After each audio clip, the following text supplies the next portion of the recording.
up, y'all? It's your girl Sakina, and I'm back for another review. This is my review for Power Book 2 Ghost. Look at me getting the title right the first try, okay? And this is Season 1, Episode, I forgot, but it'll be in the title, of course. Now, before we get into this video, we did make it to 400 subscribers, y'all. I'm so excited, y'all. Thank you so much. You know, like I said, milestones. Thank you. Couldn't do it without y'all. Shout out to the new subscribers. Welcome, y'all. I love y'all. I love all the old subscribers too. But yes, now that we've gotten past that, let's get into the review. So the episode opens with Tariq on the phone with Monet. She's giving him the rules, like rule number 1, pay the exact amount that we discussed. Number 2, be on time. Good luck with that when it comes to Tariq. And then 3 was, what was it? Always pay in cash, of course. Now, Tariq is on his way down to Starz' office, and when he gets there, it was some guy that he didn't recognize. Come to find out, Mr. Starz is gay and a newlywed. So his husband is Sebastian, which he goes by Bash, and they sit down to discuss this new idea that Tariq has. So he basically wants to... The app was already created, so I guess he wanted to hack into the app and basically turn it into a tutoring thing in which he will sell drugs for it. I think it was an amazing idea, but he wants to do his payouts in cash.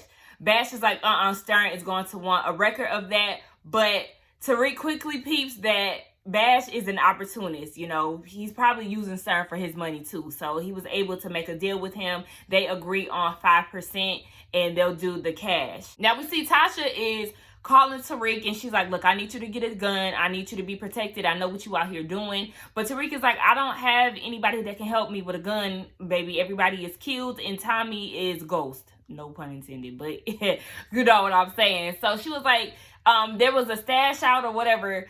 There's a place that may have a gun. I don't know if Tommy took it, but if he didn't, it would be there. Later on, we do see that Tariq goes to the address that Tasha sends, and he did have the gun on him. So we got a new book alert in canonical studies. It's a book called The Prince. It's about an inherited who is now taking over the kingdom, which was once ran by a great leader. But he takes it and improves it and makes it better. Now, the most important rule to this book, or a lesson to this book, is if you're going to strike against your enemy, make sure that you take them out completely. Now, this resembles the story of Ghost's life and how he ran his business. You know, he was the kingpin. Also, Tariq taking over the business and being Ghost 2.0 and him taking down his enemies, aka the Tejadas. And also, it could possibly be the U.S. Attorney's Office. You know what I'm saying? I like how they have these books resemble what's going on in Ghost and Tariq's lives because it just lines up so well. I love the shit. Now, while Jabari is going into the story,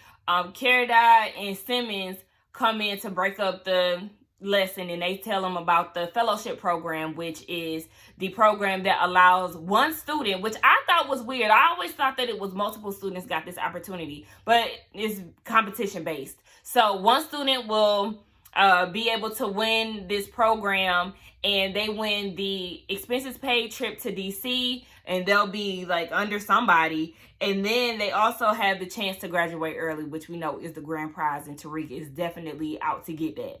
Now, while we mentioned in DC, light-skinned Keisha is definitely going to be a reoccurring character. I didn't see her last week when he was in class, so it's good to know that she was throughout this episode. I was like, okay, Keish, secure the bag, okay?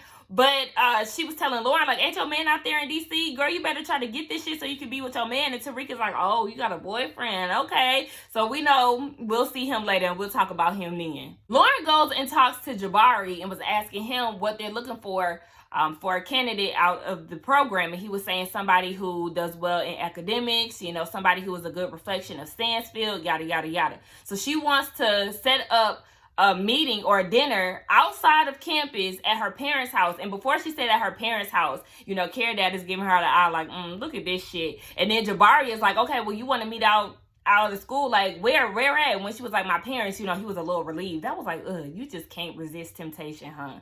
But anyway, they set that up, and Jabari was like, well, I'm going to invite Care Dad, and then you should also invite a student for optics. And Tariq interjected and was like, I'll come, you know. And she was just like, yeah, sure, great. Lauren wasn't excited about that. But I was like, bitch, you want to be in his face any other time. Then we see Monet in the alley with Lil Guap and the GTG crew. And she was telling him, like, you know, you fucked up, right? Because of y'all, the block is hot. So y'all's consequence is cutting the supply. So Little Guap was trying to be all smart and shit and was like, well, I feel like you trying to punish us for doing shit our way. And she was like, nigga, you thought you was running shit? No. I said what I said, and if you don't get in line, you gonna be with your daddy. And that's when we find out. Remember, Lorenzo last week said that Lil Guap's dad took a bullet for him, so he ended up dying. So if Lil Guap don't act right, he gonna be with his daddy, dead. Now, when she was walking away, her and Kane, he called her a punta, which y'all know that means bitch in Spanish. So she turned around and was like, what? Bitch, say it in my face. So all he could do is get the puh out. And of course, Kane got to getting his ass. He damn near killed the dude, and I thought he was dead. But when they was walking away, Monet was like, you breathe the brakes off of him. And that line was just so cringy to me. I was like, oh my gosh. Mary Jane. If they should have made her redo that, because I hated that whole little phrase. Like, it was just such a turn off. And I'm such an actor critic. Like, it just doesn't make sense. But, yeah, so she was just basically saying that Kane always got her back. So she already know they locked in. Well, they been locked in, but you know what I mean. Tariq is down at the dorm with Brayden. Brayden is having a nervous breakdown because he feels like Scott is going to find out that he's the hot drug dealer on campus. And Tariq is like, bro, chill out. He's not going to find that out. We got a new business that's about to pop off. Trap is about to jump. So then Tariq goes into the whole app story. He was like, you know, we're going to sell the drugs on this app.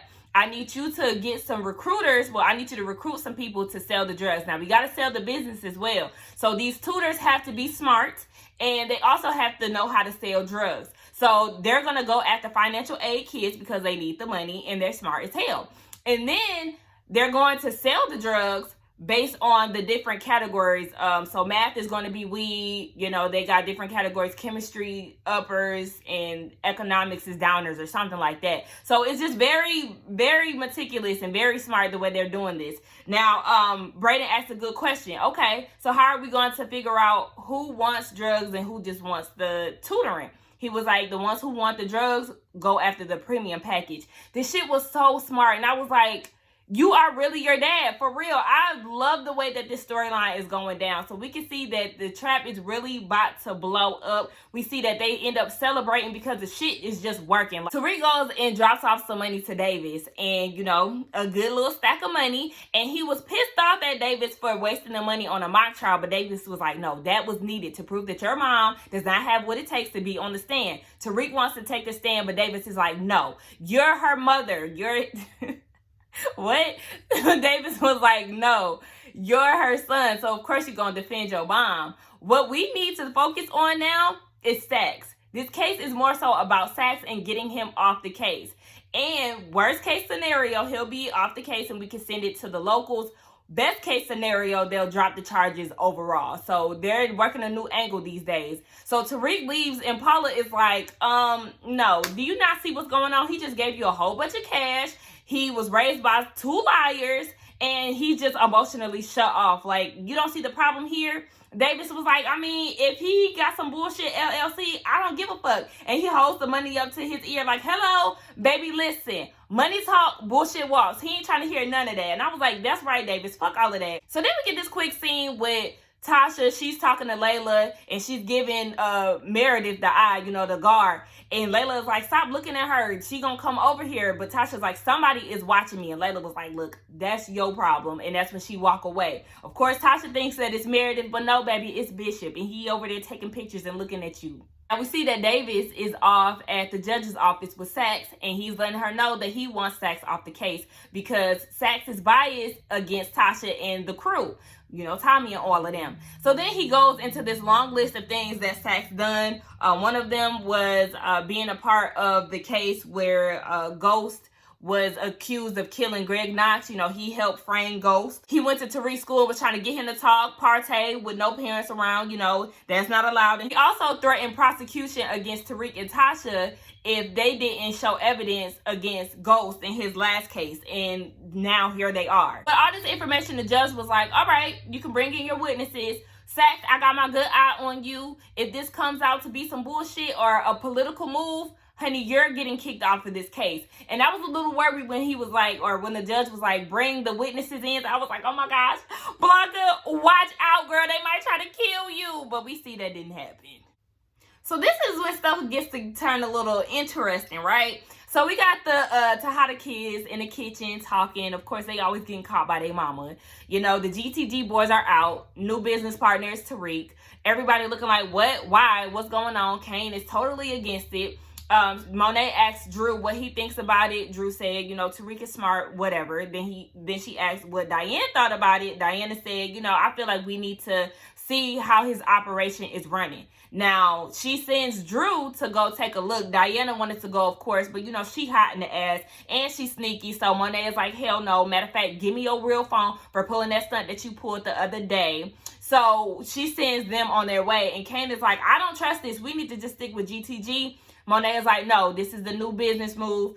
He was like, you know, we're a team. We make decisions together. And she was like, no, your position in this team is to kick ass and whoop ass, be the threat.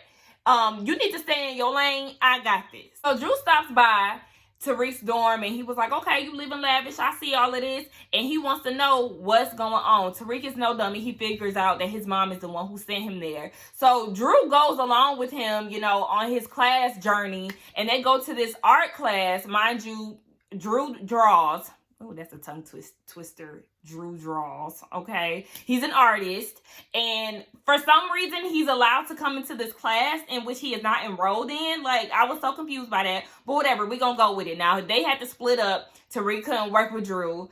Drew finds this guy who I recognize from last episode. He on the basketball team.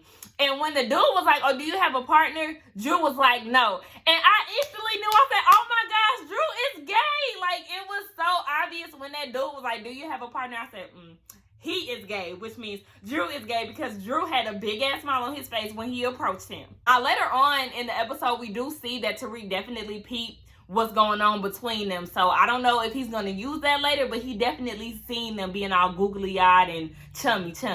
Now, later on, we see that Drew goes to the guy's room, and the dude take off his clothes, and, you know, he trying to get real acquainted with Drew and trying to tell him, oh, I want you to do my tattoos, you know, just a reason to take his damn clothes off. So, you know, Drew was touching on him and all of this, and they start kissing. Now, as they're kissing, they about to get it in, and I was like, this when I found out that Drew was also a bottom. It's just, I could already tell, and then, like, you could really see glimpse of Drew's zestiness in this scene. I was like, come on, Drew, bitch, you was hiding it well, but now that it's out here, it's so obvious. But they starting to kiss and about to go down and all of this shit, but Tariq calls his phone like 5 times. So that kind of breaks up their whole little vibe, and then he goes in the bathroom and calls Diana. You know, Monet has the phone, so she was like, I need you to answer this phone, put it on speaker. I need to see what Drew is saying because he's supposed to be with Tariq, and he not calling me. So Diane answers the phone, and he was like, I need you to drop off some product to Tariq. I'm not with him right now, so I'm going to need you to go ahead and handle that. Now, Monet sends her on her way, and she goes to drop off the product. Now, when she's dropping off the product, Drew was not there, of course, and Tariq is like, what you doing here? So she gives him the product. So then Tariq was like, why did your mom have Drew come spy on me? Diana couldn't be the one to do it. Kane crazy, but Diane couldn't do it because she hot in the ass. And then next thing you know, they started kissing. Okay, they doing all this kissing and shit. They get a knock on the door. It's Drew, and Drew looking like, what the fuck is going on here? Y'all are not slick. I don't want Tariq to be messing with Diane. I was here for it at first because she did like him as soon as she seen him down at the party. But now I know she's using her feminine woes to try to get him. Like, no, I don't trust her, okay? Keep your eyes open when it comes to Miss Diane shit. So we got Sax down in his office. He is pressed. He is on the phone with John. Come to find out, David sent a recusal. Ain't that how you say it? Recusal motion. Over to his boss. So he like, damn, because, you know, Davidson them is on his ass. So then he gets with his investigator. I totally forgot the dude's name. And he was like, did you get any information on Tariq? Like, that's what we need to drop all of the heat off of me. We got to find out how he's paying Davis. But when the investigator was doing his job, he wasn't able to find anything. Next thing you know, Sax's niece comes in. She got arrested by the police. I guess she does this all the time. So they brought her to his office, and, you know, she's this rebel type of kid who be selling drugs or using drugs. All this stupid shit. I was really annoyed by her character, to be honest. I didn't like her lines. I was just like, girl, shut the fuck up. It was just too much. But anyway, he was like, I'm going to tell your mom. She begging and pleading. I'll do anything for you. I seen it coming a mile away. She's going to be used as a decoy to figure out what the hell Tariq is doing. Now we see that Blanca is in the judge's office with Sax and David, and she's taking the stand, right? Now Davis is asking her some questions. Why do you think Sax didn't allow you to finish your statements the last time you were up here? And she was just basically like, because my testimony will draw a more accurate picture of his fucked up ways. She also said that he wants everybody to think that he's clean, and he's not. So Davis was like, okay, well, you said that he's not clean. How so? So then she got to dropping bombs. Okay, U.S. Attorney Sax, he took the phone of Silva when Tasha told us exactly where he was going to be down at that parking garage. He pocketed it for later, and he planted it in James's hotel. Remember, with the whole Andre thing. But Sax was like, you don't have proof of any of this. And then the judge was like, well, did you see any of this happen? No. So it's like, damn, fuck, you can't use that because she didn't see it. So the judge was like, all right, Davis, listen, I'm going to need you to be using stuff that people actually seen. I need witnesses that has actually seen some shit, okay? So then Davis was like, okay, well, who is Lisa Marie Proctor? We already know that's Proctor's daughter. Remember, Sax was working with her mom, and the mom planted that microphone on the book bag. Blanca found that out once the mom ended up dying, and she seen it in Sax's office. Mind you, the microphone was planted without a warrant.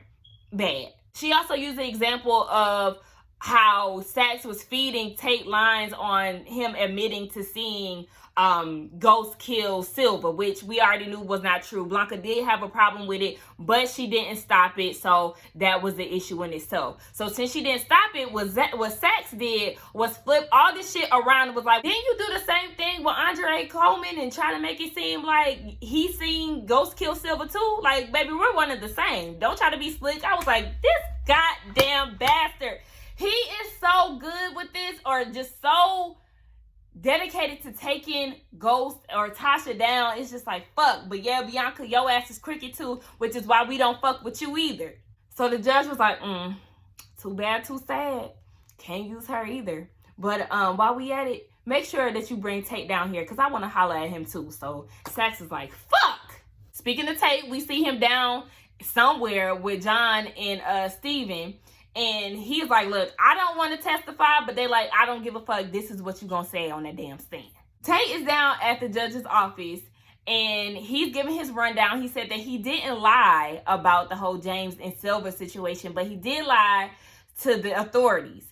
And what he said was Tasha threatened to kill him if he didn't say that James knew about the relationship with Silva. And Davis is like, okay, so as a police officer, you didn't think to tell anybody about this? Tate said, nope, because I fear for my life. And she had already made me give her a daycare. Like, I was scared, okay? No, I didn't say anything to anybody. And he goes and flips the whole Cedric the Entertainer. Remember last year, he hired the people, Cedric, to kill Ghost, but it backfired. Cedric ended up dying, and his son ended up trying to come and find Tate, but his brother killed him. He flipped that whole situation and was like, you know, that could have possibly been Tasha after me, but my brother saved my life. I said, you know, that damn political shit, they know how to flip some shit, don't they? Sax was like, okay, but didn't you say that James was a drug dealer? Tate was like, man, I just said that because he was my opponent. But the James that I know, he's a businessman. He is a pillar of the community. And Davis is looking like, what? So, you know, the judge let him go. And Davis is like, you a lying ass nigga. Like, you ain't fooling me. So remember I told y'all earlier that Tariq did end up getting a gun down at the laundromat. So while he's there, he's getting hella phone calls. Lauren called him. Paula called him. Brayden ended up calling him, and when Brayden called, he was like, look, we need more product. We out. Business is booming. We didn't expect this, but I need you to get more product. So he was like, all right, I got you. Don't worry about that. Now, as he's going back to school, Paula pops up at the school and was like, look, I was trying to tell you about Tate taking the stand, but I also need to know, take your money back here, and I need you to know that we only accept cash or wire. You cannot be giving us no cash. And he was like, well, shit, I thought that lawyers like cash. They need a paper trail. They need to see where this money is coming from. So then Tariq goes and finesses this situation, right? And was like, okay, the reason why I didn't answer my phone when you called me was because I was still in it, okay? And I wasn't doing no stick-ups or nothing like that. I got it from my grandma. She's the only one that is getting money from my dad's passing. So, excuse me, that's where I was getting the money from. And she was like, Tariq, we can help you. You know, he was selling the story up until he was like, oh, I gotta go. He opened his bag to put the money in and she seen a gun. So she was like, oh, this nigga is lying. He just tried to game me. Of course, Tariq is in some shit, right? So he goes and calls, or he gets a call from Bash, and Bash is like, look, you know, the app is a success. What's good? And then Tariq was like, change your plans. I need half of the money wired, half of it in cash. And Bash was like, oh, well, I'm glad we still agreed on that 15%. He was like, no, we didn't.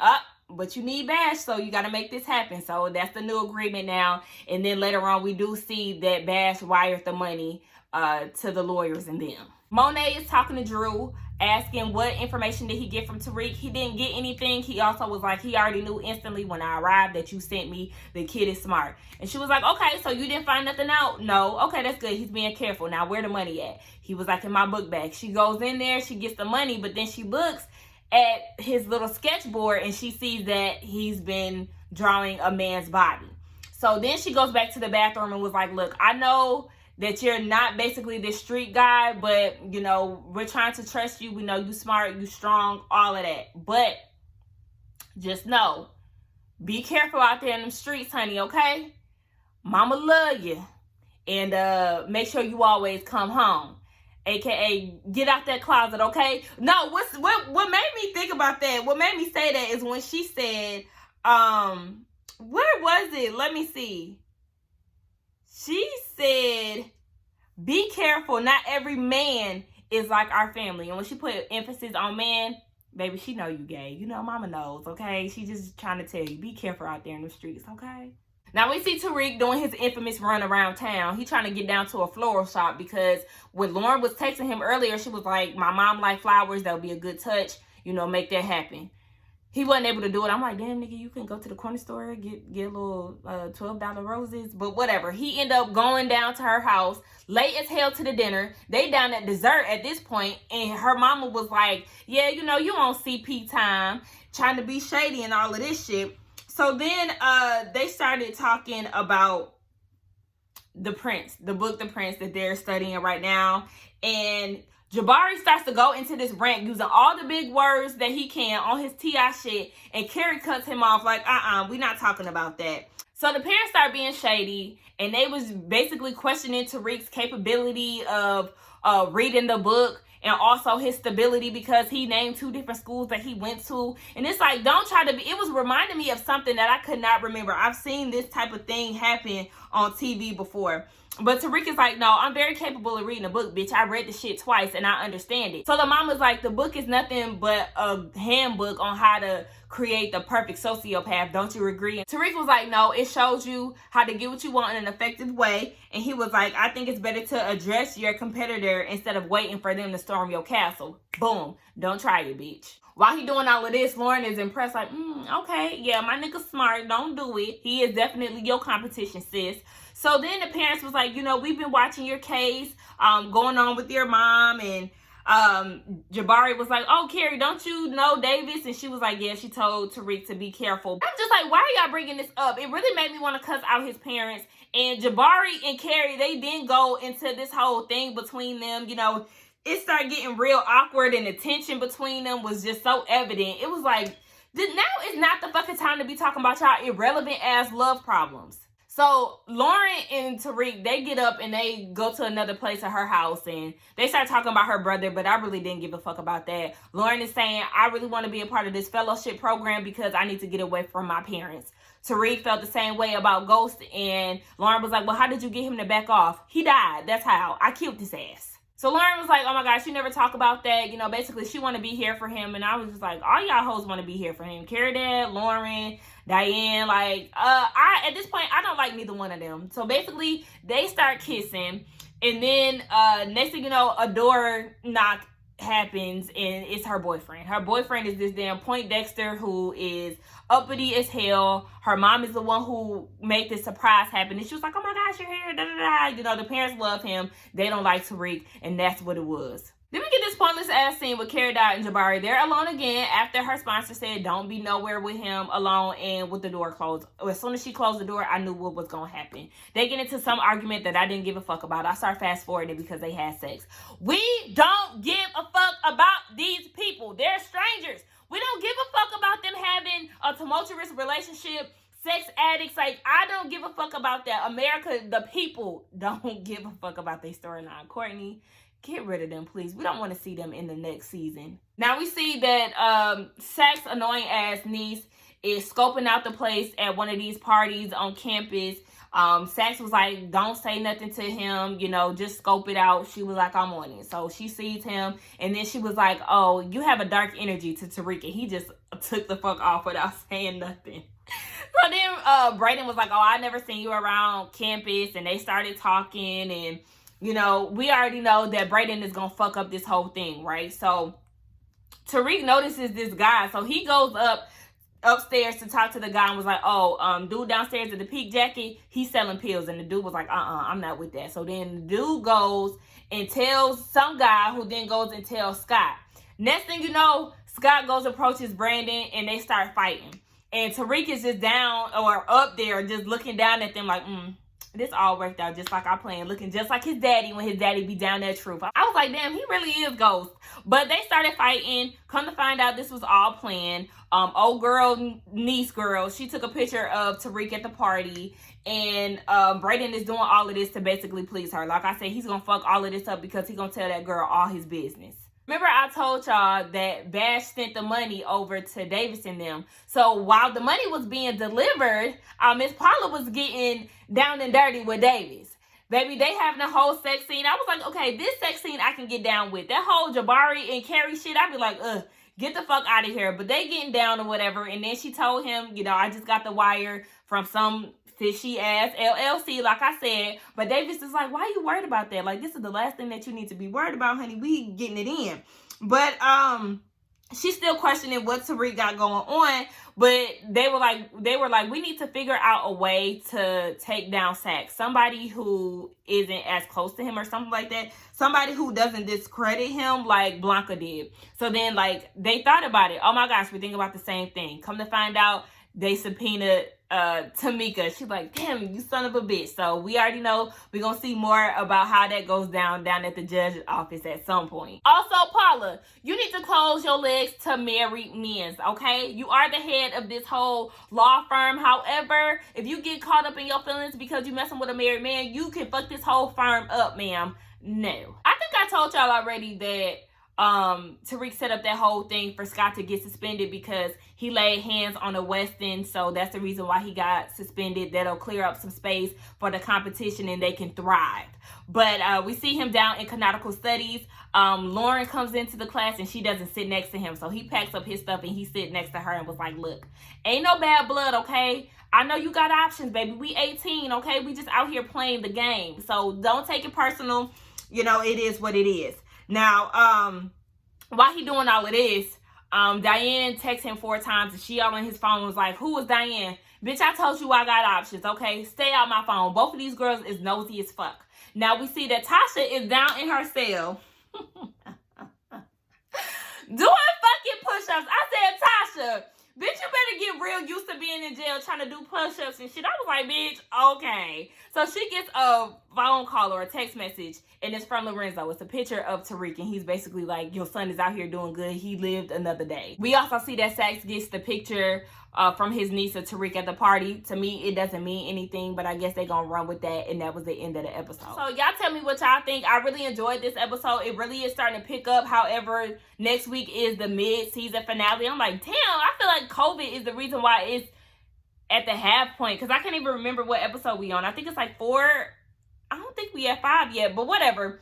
That was my thoughts on the episode. Y'all let me know what y'all think. Don't forget to like, comment, and subscribe to my channel. Again, thank y'all for helping me reach 400 subscribers, and I will see y'all in the next one. Bye.